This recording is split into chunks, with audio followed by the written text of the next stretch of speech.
байна уу? Шинжлэх ухааны таны мэдхүү Одмон дээр зоогт автоморил дэлхийн шилдэг 50 өгүүллэг нэвтрүүлэг эхлэхэд бэлэн боллоо. За нэвтрүүлэг та бүхэнд YouTube-ийн Одмон дээр сувг, NTV телевиз, Одмон дээр радио 83.307-оос дэлгэнээр хүрч байна. За нэвтрүүлэг хүрэхэд хамтран ажиллагчаар Солоно фестивал, зам Одмон дээрийн алтан гишүүд та нар маань дэмжиж ажиллаж байна. За студид хөтлөгч Цэнгэл хоёр ажиллаж байгаа. Өнөөдөр бүгдээрээ олон богино өгүүлэлгүүдийг хамтдаа сонсон. Гэхдээ энэ бүр алдаж болохгүй өгүүлэлгүүд утгын чимэг богино өгүүлэлгийн наадам дандаа тэргүүн байр эзэлж исэн, дээгүр байр эзэлж исэн өгүүлэлгүүдийг хамтдаа сонсъё. За энэ Саяугийн Баттулга, Бат хоёыг зохиолж их, за мөн Түн баярын Бум Эрдэнэ зохиолч гэх мэт шилдэг өгүүлэлгүүд өнөөдөр сонсогдноо. За эхлэе. Зохиолч Саяугийн Баттулга, Тэнгэр үр. Хүү ижээгээ элгээ ихштэл санана. Зарим шөнө ижээтэйгээ уулзаж зүүдлэх хэдийч нүдээ нээх төдийд дахиад ижээгээсээ хагцаж орхино. Тэр нэгэн өглөө гэрт нь юун тухай яриа болоод байгааг хүү ойлгоогүй юм. Хэн нэгний хүн дээр санаа алдахтаа зэрэгцсэн. Барааг нь чаруулалгүй аваад явчих юм да. Гота тэгтгэл учиртай юм гин гэж хоолоо зангируулахыг там тумхан сонсоод аавыгаа буцаж ирснийг мэдсэн ч нойроо харамлан хүнжил рүүгээ лавхан шургаж үлээ. Хүүг хамтлан унтаад сэрэхэд хоймрын авдар дээр ээжийнхэн зургийг байрлуулж өмнө нь зул өргөсөн байсан юм. Өдөр нь хөдөө нутагт ховорхон үзэгддэг алим жимс тэргүүтнээр ширээ засч ойр хавийнхнаа цуглуулан будаалга үйлдсэн. Тэгвэл тэрхүү амттангуудаас ээжийнхэн зурагны өмнө арай л бага дээжилсэн юм шиг санагдахад хүү өөрт оногдсон хувьяасаа нэмж тавилаа. Хүүгийн энэхүү үйлдэлийг анзаарсан томчууд ягаад ч буруу харж нулимсаа чимээгүйхэн арчицгаахыг хүү анзаараагүй юм. Энэ өдрөөс хойш олон хоног өнгөрсөн ч хүү ээжийнхээ буцаж ирэхийг төвчээртэй хүлээсээр л байлаа. Эцэг нэгэнтээ ээжийн тэнгэр рүү явчихсан. Миний хүү том болохоор ойлгоно гэж хэлээд духан дээр нь удаан гихч үнэрлэлээ. Хүү эцгийнхээ юун тухай хүүрнээд байгааг ойлгоогүй ч ээж яагаад тэнгэр рүү явчихсан юм болоо? Тэгээд яагаад буцаж ирэхгүй байгаа юм болоо? гэж бяцхан тархинда цаг үргэлж бодож явах болжээ. Өвс ногоо гандан гол ус зайтрах дөхөх тусам хүүгийн санаашрах улам ихсэж гэрийн хаяа түшин суугаад оргил тэргүүн нь манан будан дунд үйлсүүлэн дүнсийг тэртэх догшин хүрэн хайрхны зүг ширтэн суух болов. Өнгөрсөн хаврын нэг шөнө ижийн дэмэртлээ халуурч хонсныхоо дараа гэнтхэн л муухай аашлан хүүг өөрөөсөө түлхэж холдуулаад хаяаг нь битүүлж өрхийн бүтээсэн илүү гэрт орчихсон юм. Ээж нь тэндээс яагаад ч гарч ирэхгүй удаад байгааг гайхсан хүү хатавчныхан завсраар сэм шагааж харах гэсэн боловч гэрийнхэн нь бойл холд цаашаа явж тоглол гэгчлэн загнаж зандчаад огтхонч хавтуулаагүй. Харин маргааш нь аймгийн төвөөс ирсэн эмнэлгийн тэргэнд суух үед нь хүү ээжээгээ сүүлчийн удаа харсан юм. Битүү цагаан хувцс өмссөн хүнээр түшүүлэн элүүгээрээс гарч ирсэн ээж нь ганцхан хоногийн дотор гэхэд ятарч туйлдан хоёр хөлөө арай ядан зөөж гэлдэрсэн хөөр хийлэлтөө нэгэн болж хувирчээ. Ээжигийн суулган хөтөлд авсан эмнэлгийн тэрэгний тоос газар бууж жамжаагүй шахан байхад эцэг нь их гэрээхээ бүслөөрийг тайлан дээвэр туургыг хуулж эхлэв. Тийхүү холгойхон буудал сэлгэхээр их гэрээ ачаалсныхаа дараа буурин дээр бариастай үлдсэн илүү гэрлүүгээ хайлсан шар тос цацаж галдаж орхисон юм. Саяхандаа энэ өөлөө бүр үлэг өвчтэй болж мэдхнэ. Ор дээрээч байнга нойтгнуулж ярих боллоо. Ерөөсөө должинд дүүрч аваачаад өгчихөө. Хөөхий бас л хань ижлээ нялх хүрээ алдаад гансарч сууга. Хөөхөнд ширгээгүй ингэр нь дараачихсан юм ус нүдлээ сууж хинлээ. гэж хэлсэн эцгийнх нь үгний хариуд. Нэртэйгээр нь чи тэр хүүхний хөтлөөд ирэхгүй юу? Ятгахна ганц чил тисчихгүй дээ хүү минь. Гэх яриаг бас л шаналлалт зүүднийхээ аглагт чигтэлсжээ. Гэвч тэр бүхнийг анзаарах сөхөө хүүд байсангүй. Гагцхүү унтаа сэрүүний алинд ч болов ээжээтэйгээ хэрхэн уулзах тухайгаа л тархиа гашилтал бодох болжээ. Тийхүү нэгэнтээ гэрийн хаяа түшин алсыг харуулдан суухдаа оргил тэргүүн нь манан бодонд бүрхэгдэн үүл сүвлэн дүнсих тэртээ хайрхны оройгоор дамжин тэнгэрт гарч болох юм биш үү гэсэн бодол орж ирсэн юм. Хэрвээ хайрхны оройгоор дамжаад тэнгэрт гарчих юм бол ээж маань намайг хараад яас их баярлах болоо гэж төсөөлөн бодоод өөрөө ирэхгүй нэмсгэллээ. Хайрхны оройгоор дамжин тэнгэрт гарч ээжтэйгээ уулзахаар шийдсэн хүү тэр даруй гэртээ гүйж орж ээжийнхээ зурагны өмнө амттангуудыг хамж аваад өөртөллөө. Эдгээр амттангуудыг хүү ээжигээ буцаж ирсний дараа хамт идэхээр төвчээртэйгээр хүлээж байсан юм. Тэгтээ хатаж хорч исэн алим жимсийг хаяад гартаа барин үнэрлэж чихэрнүүдийн цаасыг задлан ганц хоёрхон долоочход бушуухан буцаан боож тавьсаар үдийг хүрсэн юм. Гэрийнхнийхээ харцыг хариулан гуйж алга даган гэрээс холдсон хүү гүйх газраа гүйж алхах газраа алхасаар тэртээ хайрхны бэлд хурч арсгар барсгар хадасаг мод бутуудыг хэрж хишиж дээш өгсөв. Өнгөрсөн шөнийн борооны хөлөөр өндийсэн өтгөн цагаан мананг хормойдон матсаар манан дотор ороход тэнгэрт хөөгч өтгөн их үйлсийн гүн рүү яваад орчих шиг санагдав. Хүү ганцхан алхмын цаадтайх бүдэг бадагхан харагдах чигтээ өтгөн цагаан мананг сэмлэн ичигээ дуудан улам бүр дээш өгссөөр манангаас сугарч мянган хонь өлхөн хотолчхмоор дэвсгэр дээр гарч ирэв. Хүүгийн гарч ирсэн тэрхүү дэвсгийн өрдөх багхан гүрэн дээр хадаг яндар намирсан урц хэлбэрт хус модон овоо харагдах юм. Үлгэр домогт гардгийн адилаар үүлэн дээгүүр нисэж яваа юм шиг ёр бусын сэтгэгдэл төрүүлэх энэхүү дүр зургийг нусаа татаж ам ангаан ширтсэн хүү тэнгэрийн оронд ирсэн гэдэгтээ бүрэн дүүрэн итгэсэн юм. Өмнөх нь харагдаж байгаа уг овоон дотор ээжийн өөрийн хүлээгээд сууж байгаа юм шиг санагдахад тэр зүг яаран ухас хийхдээ өрөөсөн хөлөө хадны завсарт хавчуулж төрүүлгээ харан савж очив. Босох гэсэн хөлийнхэн шагаа орчмоор тэсхийн аргагүй янгинан өвдөж байсан болохоор өөрөө ирэхгүй суун тусав.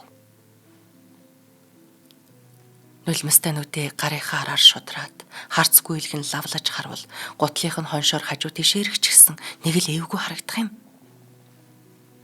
Бэртсэн хөлөө хадны завсраас арайхийн сугалж аваад хэсэгхэн хором амс хийлээ. Чанх дээр салхи эсгэрэн шуугах шиг чимээ сонсогдоход толгой өргөн хүлээж харвал айдас төрөм том хүрэн шууд хүчрхэг далавчаа дэвэн эргэлдэж байгаа харагдах юм.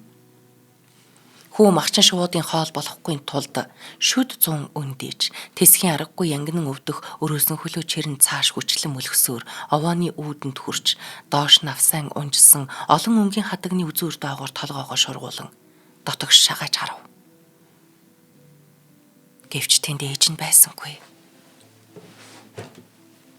Харин будаг нь холторцсон том шавар бурхан, хавиргаараа ойчсон зулын цүгц, сангийн бопор, эрмэг хөөг нь хулган зурам ирсэн болов уу гэмээр боорцог боов, хөгцөрсөн цайны идэ, хадаг яндар тэргүүтэн хөглөрч үзэгдэх юм.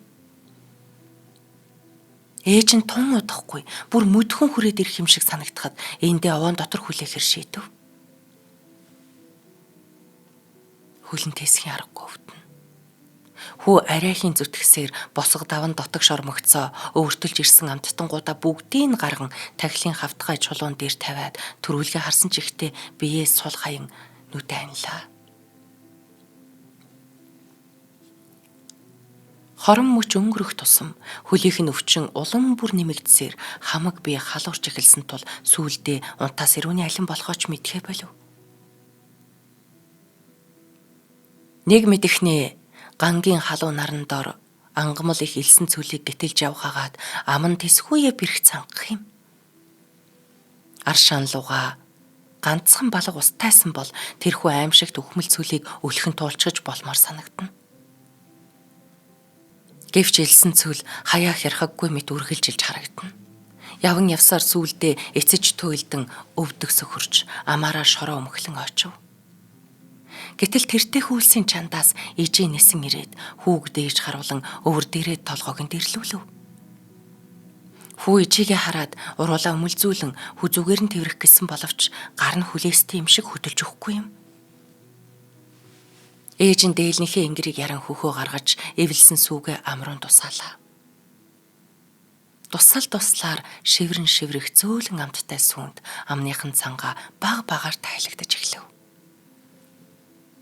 Ээжийнхээ хоёр хүүхнийхэн сүүг дахиж зөндөө залгилмаар байсан ч ээжийн түүнийг газар хэвтүүлээд ингэрээ хуман босов. Гутлын тайлж бэрдсэн хөлийнхэн шагааг хурууныхаа өндгөөр тэмтрэх зураа. Миний хүү дахиад ижигээ ирж хайсны хэрэггүй. Ижийн дахиад удахгүй дүүн болоод эргээд ирнэ мэдвүү гэж хүүрнэж байснаа. Тавхайг нь огцсон мушгих шиг болоход так хийсэн эвгүй чимээ гарч хүү ойр дуу хадаасаар өөрийн ирэхгүй яолон өндөлзөв. Гэтэл хөлийнхэн шагаа мултарчихсан байжээ. Эгч нь буцаагаад оруулчлаа. Одоо зүгээр гэж хэлэх ээжээс нь огт өөр хүний дуу сонсогдов. Хүү гайхсандаа цээжээ өндөлгөж харвал овооны үдээр шагаах бидэрт цоохор сарны гэрэлд должин эгчийнх нь шаналнгуй царай сүүдэртэж харагдах юм. Сони юм аа. Яалчгүй л ээж маань сууж байсан та. Аль эсвэл намайг нүдэнийхийн зурт должигчийн дотор орчихсан юм болов уу? Гэж итгэж ядан гайхшрав. Энэ үед бүсэд суу татан хөлдөн чиг 50 боогоод хоёр үзүүрийн холбон зангидж суусан должин. Иш. Мөртэй минь яасан ч адилхан юм. Эви минь те бас л ихийнхээ хөхнөөс гарч амжаагүй ээжтэй. Гэж хөөр хэлэн бодоод босч ядам хурундах бүгжөө мултлан овооны мөчөр төлөглөө.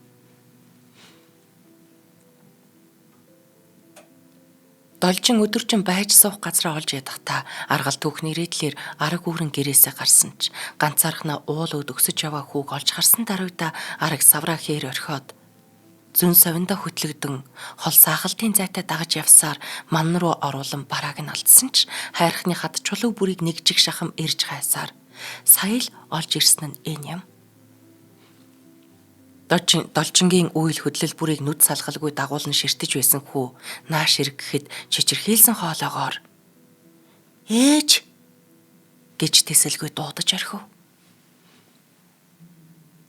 Хайртай бүхнийхээ араас хүүгийн адил мөн л олон өдөр харуулсан гашуудсаар галзуурхын ирмэгт тулж ирээд исэн хөөрхий бүсгүй. Ээж хэмээн дуудсан хүүгийн дууг сонсоод өөрөө ирэхгүй өмнө нь суун тусч өвдөг сөхрөв.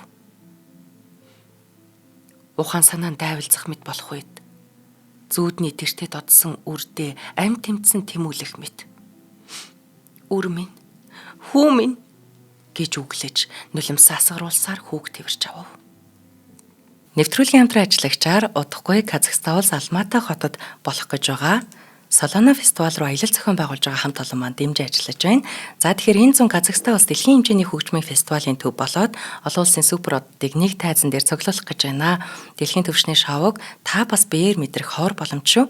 Энэ тоглолтод Timbaland, Busta Rhymes, Pussycat Dolls хамтлагийн дуучин Nicole Scherzinger, Carrie Hilson, Florida, Tyga нарын уран бүтээлчид байгаа. За тэгэхээр 8 жилийн туршлагатай Казахстан, Ташкент, Бишкек, Дубай гэсэн улс хотуудад 14 том фестивалыг зохион байгуулж байсан. Дэлхийн хэмжээний 100 гаруй артисттай гэрээлэн ажилласан туршлагатай олон улсын оддыг нэг тайзан дээр цуглуулдгаараа онцлог энэ Солоно фестивалыг үзэх боломжийг битгий алдараа. Та бүхэн энэ аяллалын дэлгэрэнгүй мэдээлэл авахыг хүсэх юм бол 7212 4422 7212 9922 88 тэгтэг 86 66 утасны дугаараар лавлаж болно. Тэгэхээр энэ аялалд явах гэж байгаа хүмүүс маань бас юу багтсан бэ гэхээр 2 талын нислэгийн тийз, за мөн 5 тухтай өглөөний цайтай буудал, тоглолтын 3 сонголттой тасалбар, аяллаа даатгал, автобус үйлчилгээгээд бүх юм багтсан байгаа шүү. Энэ гоё тоглолтыг үзэх боломжийг манайхан битгий алдаарай. Нэвтрүүлэг дэмжиж ажилласанд баярлалаа. Өөрөө өмлөж зүрх суглам их үрсийн хагцал зовлонг алд дэлэмхэн бисээрээ туулахдаа амьдын орчлонгоос нэг нь ихийг нөгөө нь үрээ битгэртлээ сансан элэг сэтгэл сая л нэг уйсан дэвтэж уйр нь ялгарлаа. Шүн ханзарч үүр хаяарах үйс должин хүүг үүрэн гадагш гарав. Үлгэр домгийн цагаан манан дундаас бие олсон ижи хүү хоёр зовлон шаналгаа бүр мөсөн тайлж орхиод өөрийн шаргал гэгийн дор тэнгэрийн уулнаас бууж явлаа. Харин тэртээ дор өөлөө должоон химэн дуудах эрлийн хүмүүсийн дуу бүдэг бадагхан сонсогдож байлаа.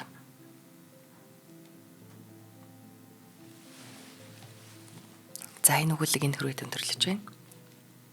Дараагийн өгүүлэг. Зохиолч Түмбаярын бом эрдэнэ цэцэг тасрав. Галтгооны бачимхан өрөөний хулдаасан шалан дээгүүр нэлий далай болсон цусан дунд үс гизгэн сэгсэж хувц хунар нь урагдсан бүсгүй ар нуруугаараа шүүгээ налан суун. Хоёр хүлэн сөөлжөд соливсон амьгүй юм шиг харагдана.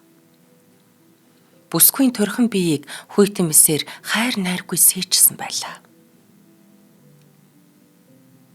Тэр шүүгэн дээрх утсанд хүрэх гэж байдаг чадлаараа тэмүүлсэн боловч эцсийн мөчөд түүнийг авч чадалгүйгээр унгасан болтой өрөөний дэртэй болонд цусанд хутгалдсан утасны гар хүндий дууран хэвтэнэ.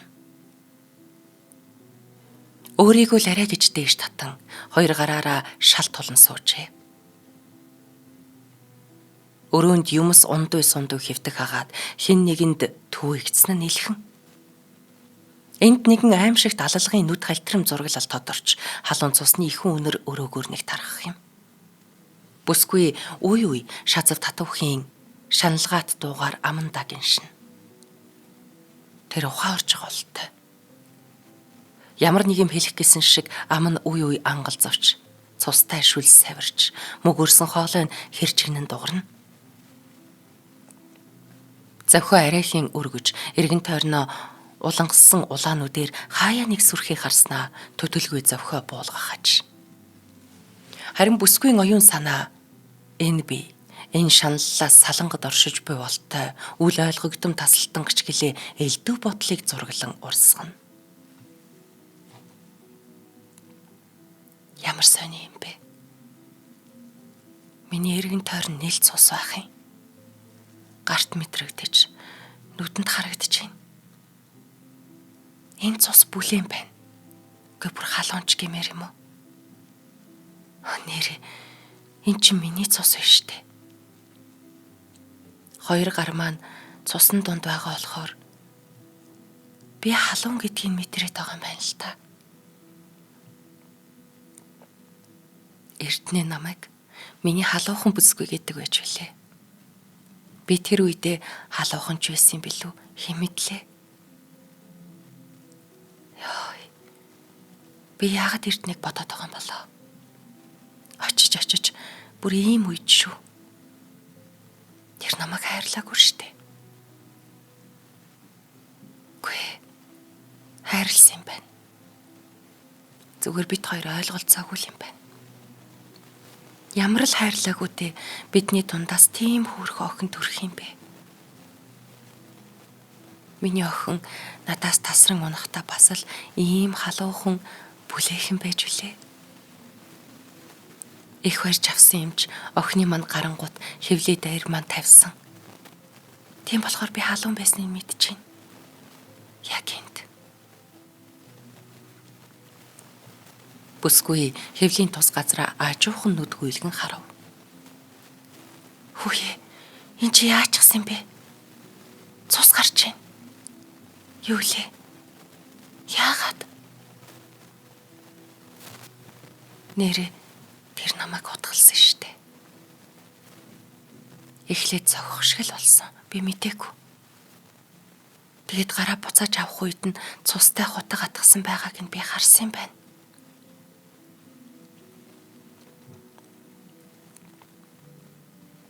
Уусандаа ч юм уу, ууралсандаа ч юм уу, эхнэр болох энэ бүсгүй рүү улангасан дайрч, өрөөсөн гараараа өстөн дарчхаад.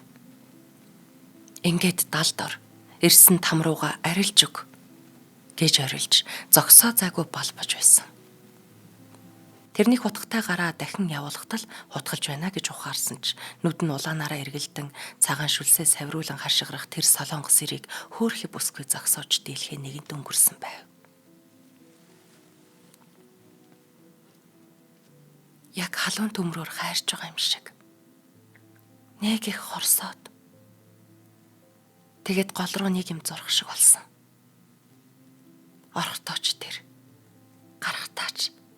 Яг тийм мэдрэмж төрсөн. Гэхдээ өвдөхөөс арай онтооч юм шиг. Тийм ээ, өвдөхөөс арай өөр юм байна. Өвдөлтийг анх би эрдэнэт задуулахтаа л мэдэрсэн. Тэр согтуу байсан. Яагаад намайг зогсныг нь одоо ч ойлгодоггүй. Бүр нүүрэн дундуур шүү. Цохиулж үзээгүй хүн бултхаа мэддэггүй юм байна лээ. Аргагүй тий би ямар эрдэнэт очтлоо хин нэгэнд гар талайлгаж үзсэн ч биш. Биеэрэж сэтгэл зүрхээрээ шаналж байсныг бодоход тэр үед би өвдөжсэн юм байна. Байхгүй хойгоор нь охиноо аваад гарахдаа хамаг бие минь тэр чигээрээ шархирч байсан байх. Хүндүр сэтгэлээс хав халуун нулимс урсдаг юм билээ. Өнгөн л өөр болохоос биш. Яг энэ цус шиг халуун. Одоо надаас яагаад нулимс гарахгүй юм болоо? Хевлинээс мань цусал гараад байгаа юм. Бүр бориглаад булаг шиг ч юм уу? Би багадаа нэг булаг үзэж байсан. Тэгэхэд яг ингээд доороосоо зөөлөн гал дээр буцлаад байгаа ч юм шиг ёроолынхоо элсийг хөдөлгөөл бүргэлж байсан.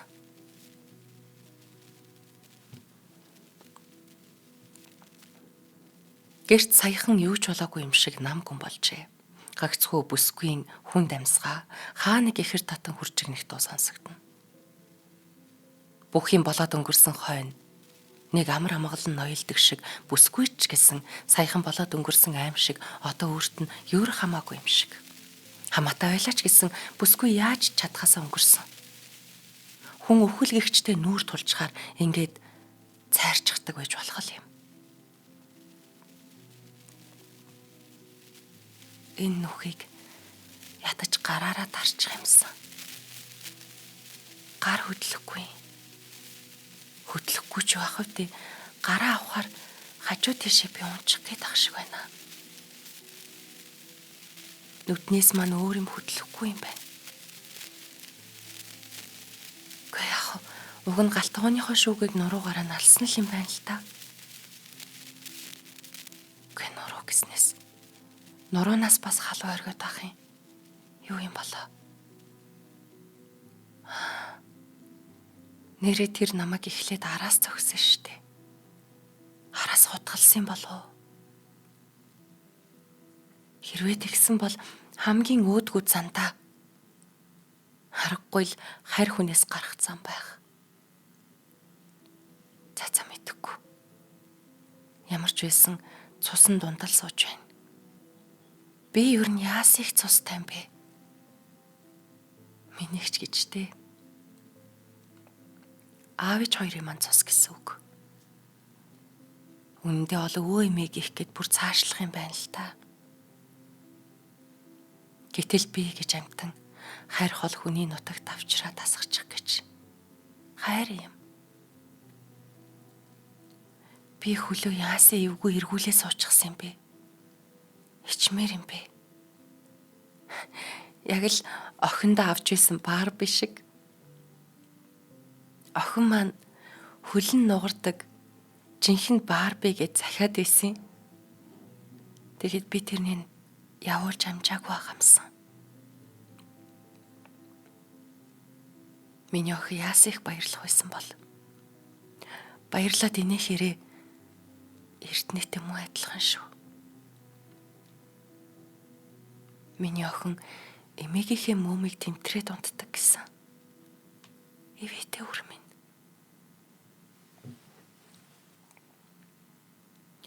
Бүсгүй нэг хэсэг амьсгаагүй юм шиг таг суулаа. Хэрвээ хажууд нь хэн нэгэн байсан бол тэрнийг өнгөрчлөө гэж бодогдохоор аж. Гэтэл тэрээр нүдээ алгуурхан нээж харсан чигтээ гөлрөв. Бүсгүй харах гэснээ биш, харагдаж байгаагаа л харж байгаа болтой юм.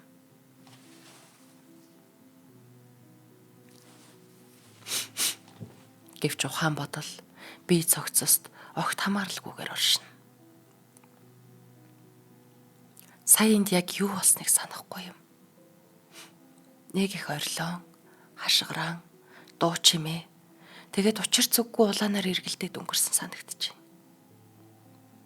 Тэгээд хамаг бие минь хэсэг хэсгээрээ салж хаа нэг тийшээ чангаач байна. Завхноос өөр юм хөдлөхгүй болохоор би яах вүлээ? Хөл маань ямар их таарч байна. Аав маань охин хүүхэд доороосоо даарч хурж болдгоо гэдгсэн. Гэтэл би одоо даараад байна. Аавынхаа үгэнд ордгоо муу охин. Би ер нь та хоёрынхаа үгийг авсан билүү? Анх энэ хүнтэй танилцгалбаар танилцахад аав ээж маань дургүй л байсан. Тэр тусмаа бүр гадаад хүнтэй шүү. Яагаад тийм шийдвэр гаргаснаа би мэдэхгүй байна. Ямар ч байсан эрднийг айлгаж байгаагаа л мэдчихсэн. Яагаад ч юм ирээд намайг зогсооно гэж боддог. Би мөн тэнэг хүн шүү. Тэгээс үлдээ зогсоож байгаагаар зүүдэлдэг. Эцэстээ зүгээр л мөрөөддөг болсон. Тэгсэн хэрнээ чамтай хаа нэг газар таарчих вэ гэж санаа зовдөг байсан. Бодвол иччихсэн байх та. Солонгосын онгоцонд суух гэж байхдаа хүртэл эргэн харж эргэцээдэл. Чамайг заавал гараад ирэх юм шиг сансан. Үлгэр шиг. Гарч ирээгүй. Яаж ч гарч ирэх вүлээ те. Юр танихгүй хүн дагаад, юр танихгүй газарт ирснээ би одоо болтол гайхдаг. Энд ирлээ гэд надад бүх юм шинээр эхэлж байгаа юм шиг санагдаагүй. Харин өөр мэдрэмж төрдөг байсан. Яг юу мэдрээд байгаагаа тэр үед мэддэггүй байж л те. Одоо бодоход ямар нэг юм дуусч байгаа юм шиг мэдрэмж төрдөг байсан юм байна. Би гэдэг хүн дуусч байсан юм болов уу? Тэрний нүүрэнд шаналга улам бүр нэмэгдэхийн хажуугаар ямар нэг зэвүүцэл илрэв. Ийм шаналгаад царайд сэтгэл хөдлөл бас давхар илэрч болдог аж. Хэрвээ ямар нэг хүч чадал байвал тэр хамаг чадлаараа хашгирмаар байсан байх. Миний өвөрт орж ирсэн анхны шөнө гихтэл тэр угаасаа надад байсан юм шиг, эсвэл бүр хамаагүй юм шиг тийм сэтгэл төрж байсан. Харин миний санахын уруул, хамар би энэ хүртэл хүйтэн байсан. Бээрч гисэн хүн шиг. Солонгос хүмүүс тийм хүйтэн байдаг юм уу бүү мэд. Тэгээд ногоо өнөртүүлсэн амаараа миний хүзүү хөх гээд хаад харалцсан газраа үнсэж өнхөлж байхад надад сэрэл төрхөнд битгий хэл. Яана би эрдэнэт юу гэж хэлэх юм болоо гэж бодож хөвтсөн. Тэр ч нэг их удаагүй. Тэгээ би хурдхан шиг усанд орохыг хүсэж байсан байх. Одоо бараг мартчихтэй. Бүсгүйн ам нь ангалзаж, цусанд тутгалдсан улаан хилээ үл мэдэг цохиулгаснаа далд хийв. Уруулаа толоож байгаа болтой юм. Энэ агшинд тэрний амнаас улаан хөөс сахарна. Ямар их цангаж байна. Ам аргаж ийн гэж ихтэйхэн. Жаах уус балгаж юмсан. Амьсгаа тасалтаад байх юм. Амьсгаа тасалтахаар бодол хүртэл тасардаг юм байна. Тэгэхэд Эрдэнэ бид хоёрын анхны шүнийг би энэ насандаа мартахгүй. Хайрт минь, хонгор минь, янаг минь гэж тэр зогсоо цайгүй шивнэж чичирхийлсэн гараараа хамаг бие чангалсан намайг илж таалж байсан. Тэгэхэд нэрээ бас их өвдсөн юм байна шүү те.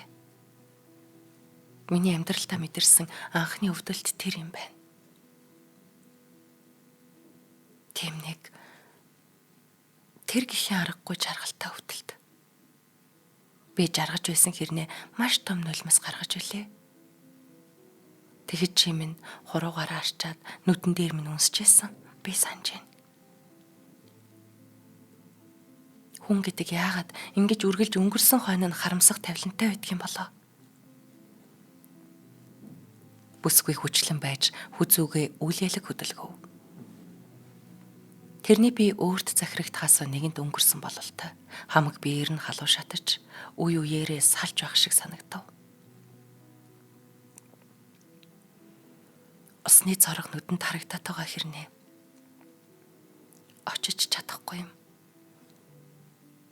Нөгөө цус бүргэлхай болчихож ашгүйтэй тогтож байгаа юм болов уу? Эсвэл бүр юулчих вэ? Тэрний амьсгаа улам бүр хүндэрч, улам бүр ойртож байлаа.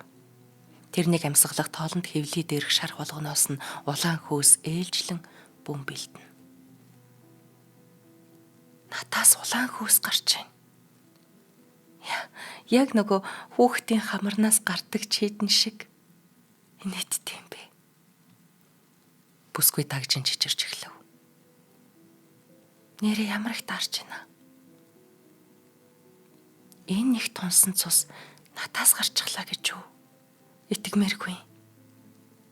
Хүй тэр гартаа бүр захаасаа хатж эхэлж байна. Ийм хурдан уу? Нэрээ энэ байр чинь шаландаа халаалттай штэ. Тэгээд хатаад байгаа юм байна. Тэгээд хичнээн халаалттай ч гэсэн би таарад л байна та. Хамаг юм бүдгэрч байна. Хаа нэгтэйгээс гэрэл сүмэлзэх шиг.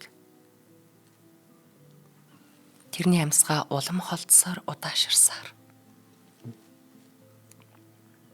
Бороотой өдөр борцтой цай уучгаад дээл нөмрөд хөвтгөр халууд үгээд нойр хүрдэг шүү. Болдгсон бол тэгж хөвтг юмсан. Нүдэ хансан чи ямар гоё байна. Унтмаар болж байна. Миний нойр хүрээд байгаа юм биш үү? Унтмаар байна.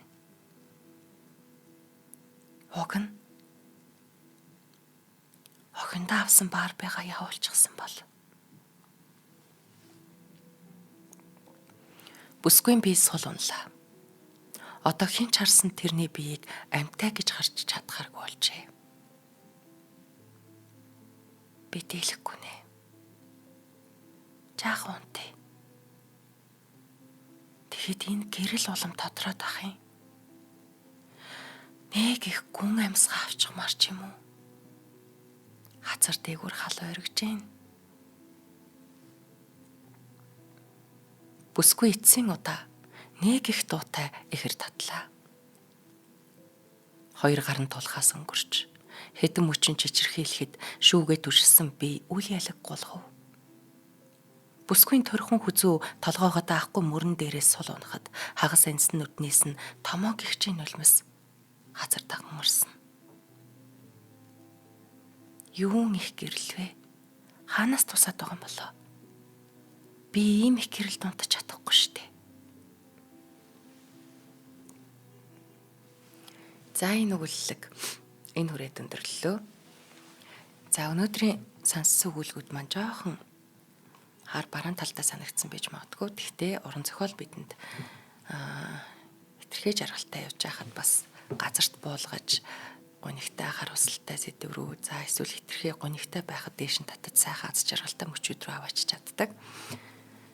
За ингээд яг уу хороогийн зам амьдрал дээр хүн хаагцдаг, салдаг үгүй болдог.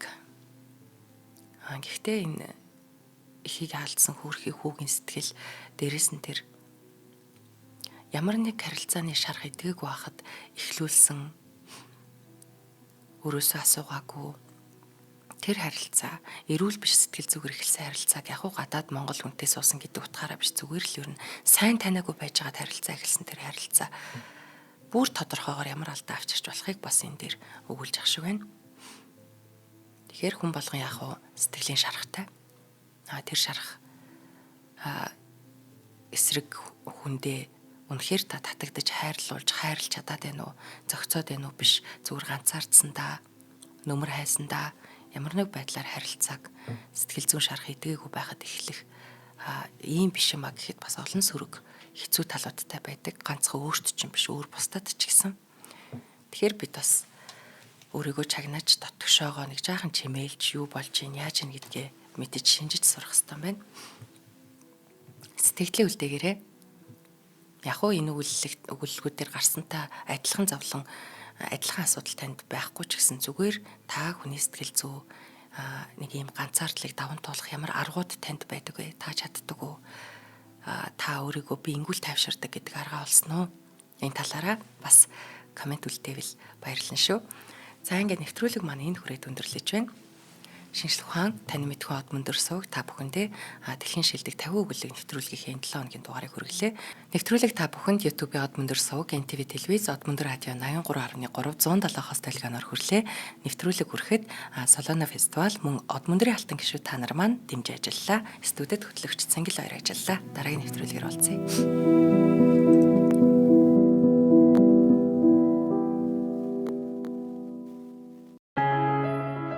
Нэвтрүүлгийг хүлээн авсан Нарны аймгийн монголчуудаа баярлалаа. Од мөндөр сууг нь энэ мэдчлэн таны мэдхүйн мянган нэвтрүүлгийг 2026 оны 7 сарын 1 хүртэл та бүхэндээ хүргэх юм. Их хэлээрээ шинжлэх ухаан танин мэдхүйг түгээхийн үлсэд нэгтгэх хүсвэл та бидэнд хандив өгөх боломжтой. Жилдээ ганцхан удаа 100,000 төгрөгөөр биднийг дэмжснээр шинжлэх ухаан танин мэдхүйг түгээх энэ үйл хэрэг амжилттай үргэлжлэх юм. Од мөндөр нэр дээрх Худлаа өвчлийн банкны дансгаа 4191 тэг 4518. Та 100,000 төгрөгөөр шилжүүлэхдээ гүйлгээний утга дээр нь өөрийн нэр болон утасны дугаараа заавал бичээрэй. 100,000 төгрөг хандалснаар од мөндөр суугийн алтан гишүүн болох юм а. Шинжлэх ухаан танин мэдхгүй Монголд ялах болтугай.